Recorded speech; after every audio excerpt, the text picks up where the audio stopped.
What's up everyone, welcome back to another video with the Millennial Finance. I haven't done a video like this for a while, but to be honest, I haven't really made many moves on my stock portfolio in recent times because of how the markets have been. Recently though, I have seen some signs that a bottom is potentially near, which made me relook my stock portfolio and sort of suss out what stocks I want to buy moving forward. The stock declines have also been so huge that some of these stocks that I was eyeing previously by way too high valuations are suddenly starting to look a bit more reasonable. Today, I'll be talking about 3 beaten down growth stocks that I'm looking to slowly start buying for my long-term portfolio. Before we start, if you want to buy any of these US stocks, then sign up with Rakuten or Interactive Brokers. We'll leave our links down in the description below, and if you use it, it really helps the channel. Also, as usual, especially since I'm going to be talking about specific stocks, anything that I say is not financial advice. You should be doing your own research. This is just sort of, education or giving you guys a heads up, but you should dive deeper before you put your money in, because at the end of the day, the only one responsible for your portfolio is yourself. Anyway, let's get started. Cha-ching! The first company on my list is Snowflake with the ticker symbol SNOW, and they are a relatively new IPO back in September 2020. It was a super hyped up IPO. I remember Twitter back then, all of the investors that I followed, every single one of them wanted to buy it, and because of this, they moved straight out of the gate because, everyone wanted to buy it. Snowflake initially wanted to price the IPO at $80 a share, and because there was so much demand, they finally ended up pricing it at $120 per share. On the first day of trading itself, Snowflake hit a high of $320, and over the next few months, it managed to hit a high of $430. While I really liked the company at the time, I thought that the business model was really good. I'm glad that I didn't fall into FOMO and buy into the stock, because today, the stock currently trades at $144. Snowflake is a data warehousing company that provides storage and compute solutions for businesses. Some of these terms are pretty technical and I don't fully understand everything that's being said. However, with such high demand for data storage and projected high growth in the future as well, there's just such a large opportunity for Snowflake. And storing data is not the only important thing for businesses. With so much of it, they need to sift through the noise to find out the data that they need that can help them make decisions to drive their business. And this is also a solution that Snowflake provides. This demand is pretty obvious when we're looking at Snowflake's revenue growth over the past few quarters being over 100% year over year, except the most recent quarter being at 84%. On top of this, Snowflake also has a very impressive dollar-based net retention revenue of around 165 to 170%. What this means is that existing customers on average spend 70% more with Snowflake every single year. So imagine that. Even if I don't acquire a single customer this quarter, I know that my revenue will still grow around 70% because my existing customers just end up paying more. This is a very important metric for software-based businesses, especially because you can only acquire so many new companies, right? After a while, you're going to need your existing company to start spending more so that you can sustain your revenue growth. As with many high growth companies though, Snowflake is still yet to turn a profit as they focus all of their revenues into growing the business. With rising interest rates and the current macroeconomic conditions, these are the perfect type of stocks to get beaten down because, investor appetite is just not there anymore, which sort of explains the share price drop. On top of this, because Snowflake was so hyped at IPO, the valuations were just a bit crazy at the time, and even at this point it's still pretty high but at way more reasonable levels. A positive that Snowflake has is that they are currently free cash flow positive, which is a good sign for the business because this means that they're no longer just burning cash, but accounting wise they are still turning a loss. On the investor side, they also have Warren Buffett's Berkshire Hathaway, who invested $250 million into Snowflake's IPO. In my opinion though, Snowflake's valuations at the current moment is still way too high considering what's going on in the macroeconomy, and for that reason, I don't currently have a position in Snowflake yet. However, I will be monitoring it. I'll be looking at the revenue growth in the last quarter and also see if share prices drop further for a better entry for my long-term portfolio. The second company that I have on my list is dLocal with the ticker symbol DLO.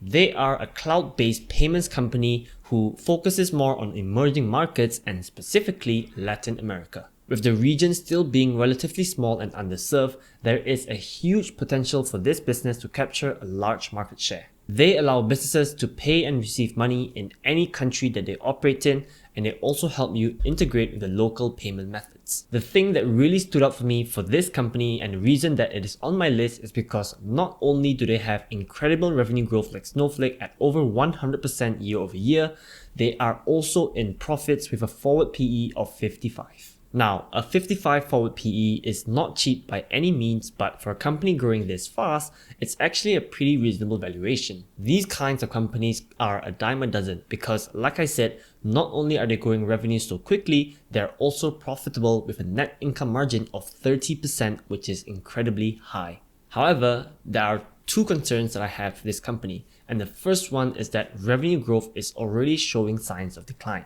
Even though a 117% growth in the last quarter is nothing to be ashamed of, this you can already see is a decline from 185% growth from the second quarter of last year. Yes, I may be nitpicking a bit here, and maintaining over 100% is still an incredible feat, but what I want to see in the near future is whether they can maintain at this level, return back to a higher level, or if they're going to really reduce revenue growth over the next few quarters. As I said, the valuation of 55 forward PE is reasonable if they can maintain their growth, but if growth really starts to taper down, then the valuation suddenly looks a bit high. The second one is a risk for all companies operating in emerging markets and specifically Latin America, in that while these regions have very high growth potential because they are underserved, there is also very high risk because these economies are not very stable and can face recessions of their own. So for example, if the businesses in Latin America are not flourishing because there is a local recession there,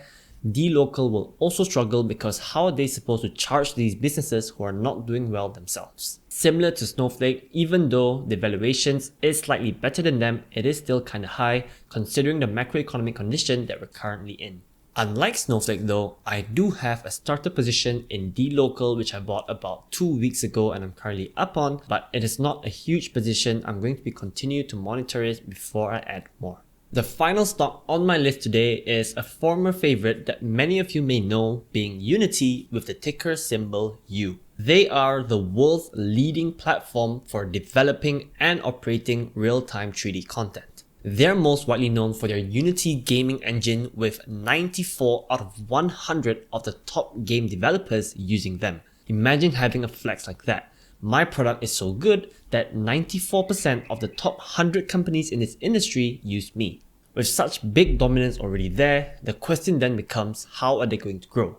Well, Unity are exploring different use cases and are looking to sell to different customers like artists, architects, automotive designers, and more. This is a good move, of course, in my opinion, because even though some of these use cases may not pan out in the long term, they must look at other ways to sell their product if they're already so dominant in the gaming industry. Personally, even when I dabbled into metaverse NFTs on Solana back then, I noticed that nearly every single project uses Unreal Engine 5, which is of course a product by Unity. On top of this product, Unity also has ad revenue coming from an ad solution where they help game developers place ads into their games and they take a cut from it. Unlike other ad tech businesses though, Unity claims that Apple's IDFA changes does not impact them as much as other companies like Snapchat, who have gotten absolutely destroyed by Apple. Among the three companies I'm talking about today though, Unity does have the lowest revenue growth rate at just about the 40% mark. They are also not profitable right now, but they do have positive free cash flow over a few quarters in the last year.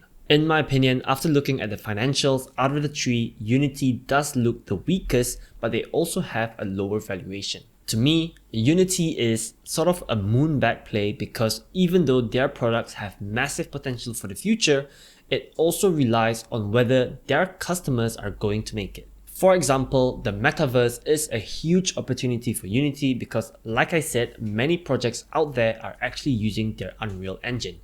However, is metaverse really going to be something that is going to be adopted on a wide level in the near future? Because if that is not the case, then the demand for Unity's product will also not be there. Previously, I didn't want to buy into this stock because just like many other tech companies at the point, the valuations were just a bit too crazy for them. Peaking at about $210 per share, Unity currently trades at $37, which means that they have dropped by about 82% from their all-time highs. I also do not have a position in Unity right now, but looking at their valuations and their potential in the future, I may be putting a starter position after I complete some more research. Anyway, I do think that there are some opportunities really starting to pop out for long-term investors trying to build their stock portfolios. The truth is, no one knows when the bottom will come, so implementing a DCA strategy right now at these kind of low prices wouldn't be an issue as long as the companies that you invest in are fundamentally strong.